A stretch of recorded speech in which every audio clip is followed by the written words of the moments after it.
Snowy and welcome back. Today we're going to be making the pineapple crunchy punch slime. So first of all, I poured 30 millimeters of my clear glue into my bowl. And now I'm going to add 1 level spoonful of my neon yellow glow in the dark powder. So we're going to add 1 level spoonful. There we go. We're going to put this to the side. And we're going to add 3 short squirts of pineapple punch, the scent. Okay, 1, 2, 3. It smells good. I wanted to smell it before we mixed it. So now we're going to mix so that everything is all mixed up together.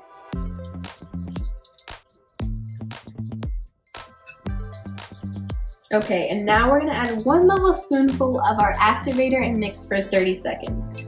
It is super important to mix for 30 seconds to make sure that your slime is all mixed together, because you may add too much activator thinking that it was sticky and then your slime end up being very, very hard.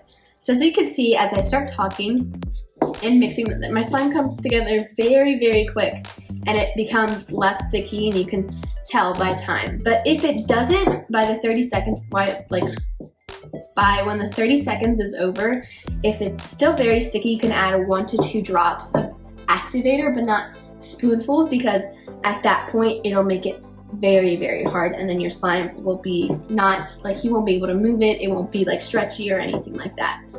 So now that I've mixed for 30 seconds, I'm gonna mix with it in my hands for another, 30 seconds to a minute.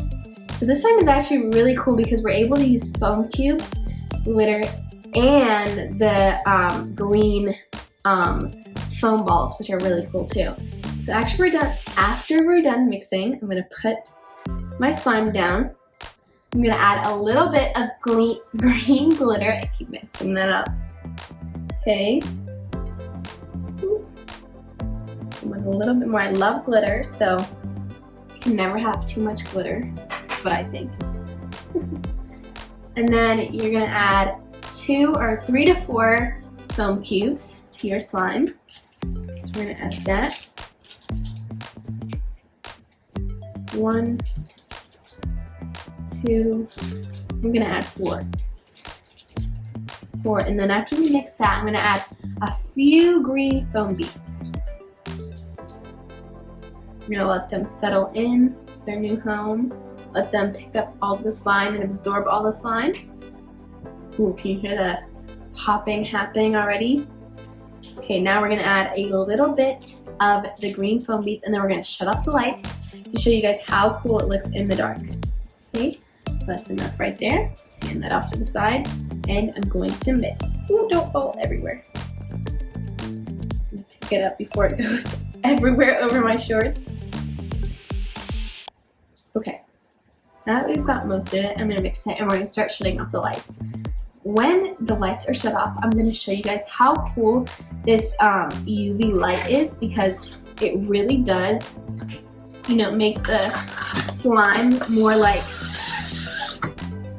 lighter in the dark, if that makes sense. Brighter in the dark, if that makes sense. Okay. Here we go. In 3, 2, 1. Look how cool that is, especially with the foam cubes. It acts like texture, and the green, foam cubes. And look how cool this light is. Here, let me show you guys. I can even spell my own name with it, which is super cool. I've already added so much light though, so you can't see my name this time. Sometimes you can. I'm gonna make another thing here. Let's see if I can. Okay. Let's see. You guys tell what I'm making? I made a star. My stars aren't that good, so there's some people that can make it without making any lines in the middle, which I think is so cool. But I learned the other way. And I made a little heart. Anyways, this slime was super cool. Thank you guys so much for watching. I had so much fun making it, and if you guys enjoyed it as much as I did, make sure you get your glow in the dark slime kit, because this is honestly the best one. In my opinion, I love it so much because it has so many glow-in-the-dark options that it's just so cool to see it in the dark actually. So make sure you go get your glow-in-the-dark slime kit from Original Stationery, and I hope you guys have a great day. Bye!